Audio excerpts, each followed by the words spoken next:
I was an industrial insulator, and we work on these refineries, and there's so many things that have to be insulated to keep from freezing up, and different aspects of the trade. Piping is very hot, and you have to put insulation on it. Calcium silicate, or sometimes they use a different type, but to keep people from getting burnt. And pumps and compressors and towers and exchangers. It's interesting work. And I used to tell all the other different trades, it doesn't make any difference if your trade looks good or not. We'll make you look good when we cover it up.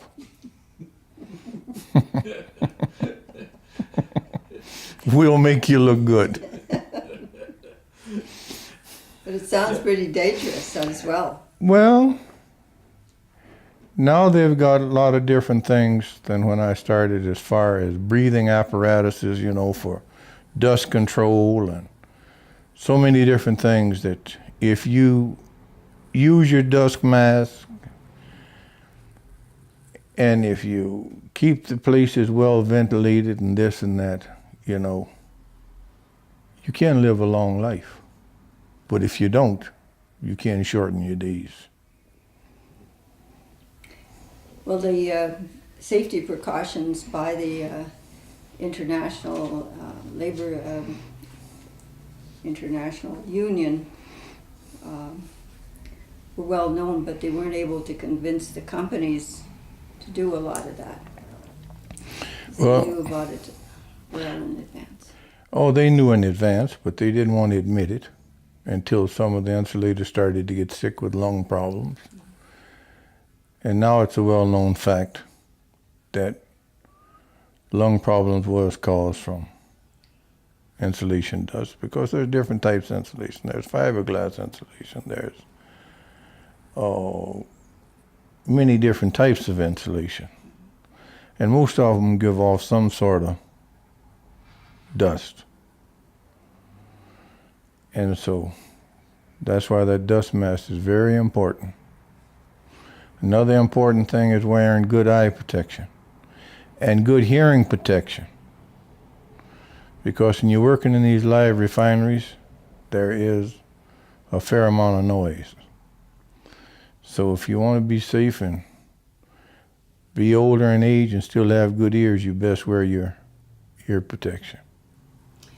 Well, one of the problems that I'm aware of is that the doctors, the ordinary general practice doctors, are not aware of the hazards of that insulators face, and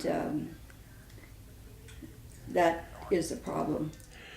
Is it that they're not aware, or is it that they really try to shy away from the problem? I don't know, but because they may have to answer questions. Yeah.